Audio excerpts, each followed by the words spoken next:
50 years after the disastrous debut screening of Michelangelo Antonioni's La Avventura, a kind of tribute was paid to its lasting legacy by the festival's curators. When the jury gave its special prize to the film, they stated that it represented, quote, a remarkable contribution to the search for a new cinematic language. And if the films that played in 2010 were any indication, it had become something of a universal language. The competition slate was marked by an appropriation of familiar genres and ideas, but almost every film was made in an ambient, observational style that, half a century later, was finally the rule rather than the exception. Miért fizet? Hogy itt dolgozik. Kell neki. Mert tartozik. Tessék? Tartozik magának? These are films whose stories are lost in seemingly unimportant details, whose characters are ever adrift, looking for meaning and human connection. Oj! That's maybe because shit's... You're the one who found me. For an understanding of the word family.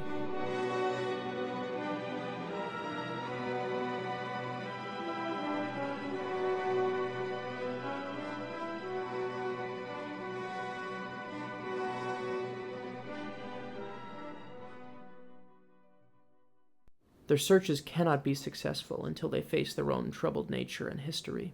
If they don't know themselves, they can't let anyone else in. So they gaze enviously into the lives of others, looking at stability they'll never know. The camera work is an extension of their search, and each composition, however fleeting, is a study in isolation.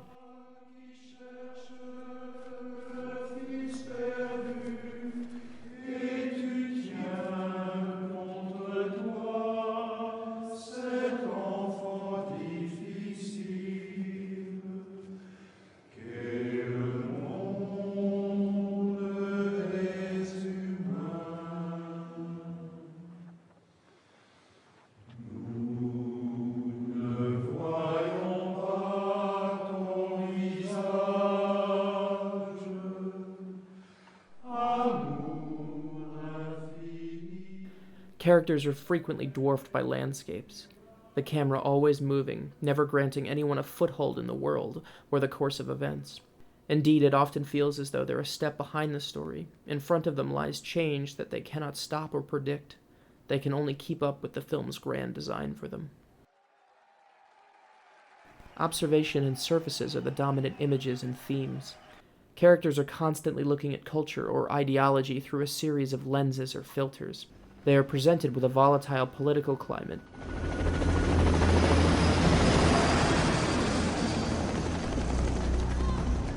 an unstable social hierarchy, or a representation of a fatuous upper-class existence.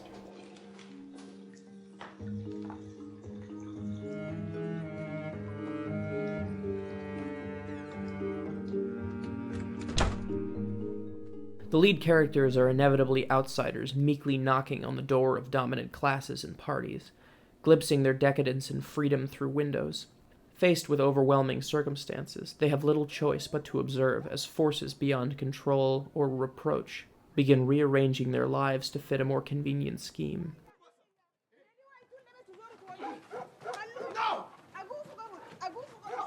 Those who do not fit into society will be buried and forgotten.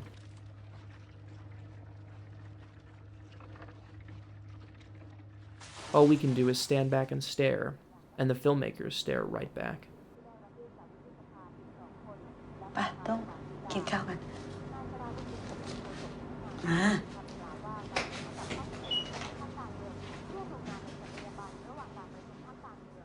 The action depicted is shown in as few lengthy takes as possible. Thus, we cannot escape the reality of the image. We must form a relationship to it, and see things as the characters would. Action set pieces appear in earnest, but always with an indifference, as if performed by actors on a stage.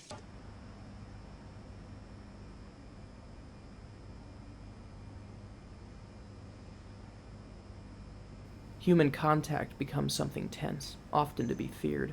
Something simple like conversation is awkward and goes in uncomfortable directions. What would you say was the happiest moment in your life?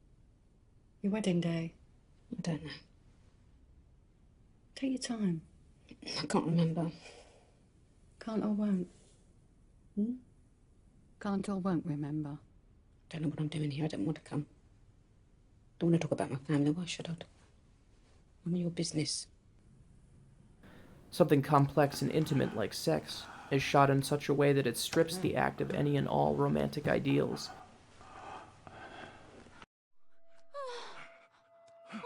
These are not erotic dialogues. These are transactions, or compromises.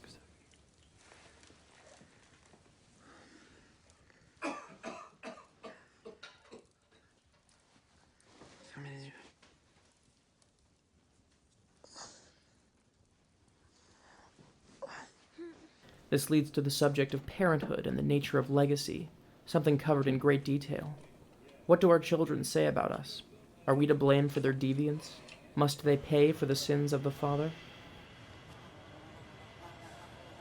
To further muddy the question of the origin of conflict, there is also a question of the origin of the image. How can we trust what we see if all we glimpse is a reflection, a copy, begging us to question the truth?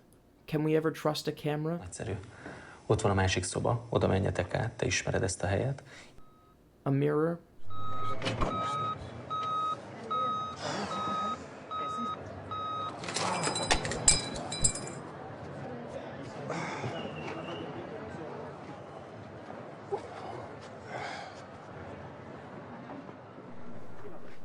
A memory?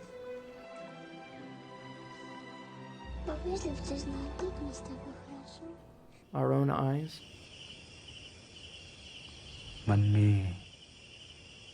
มีหลายอย่างอยู่นอกบ้านเฮาตอนนี้ As the majority of the features were shot on 35mm film, with a small minority shot digitally, these questions could be called a dialogue with the future of the medium itself.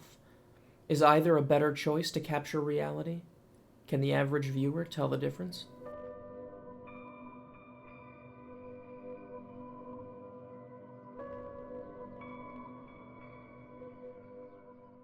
In all of these films, the influence of La Aventura is felt. If that film was all about letting go of a woman who vanished and finding meaning in the wake of tragedy, the films of the 2010 Cannes Film Festival are about trying to relieve the burden of history, reflected by its decision to let in films indebted to a work it once publicly scorned. The heroes look for ways to escape the influence of past misdeeds. The best they can manage is to keep their head above water, to survive. Well, I'm sorry, you're not gonna get me without a fight. Not without one hell of a fight. It's the White House, Joe. It's the White House. You seriously think you can pick a fight with the White House and win? They'll bury us. They'll bury us if we don't. Joe. But listen to me, Valerie. No, you listen to me. Valerie! Does that make me right if I shout louder than you? If I shout louder than you, am I right? If I'm the White House and I shout 1,000,000 times louder than you, does that make me right? Everyone else becomes part of the history that causes future generations to fall into the same trap, a cycle doomed to repeat. The only silver lining is that now we have a language with which to articulate the feeling of helplessness and hopelessness that comes from looking into an unthinkable history. How can we have done what we did? How did we not break the cycle? With the language of cinema, we cannot change the past, but we can attempt to heal our scars.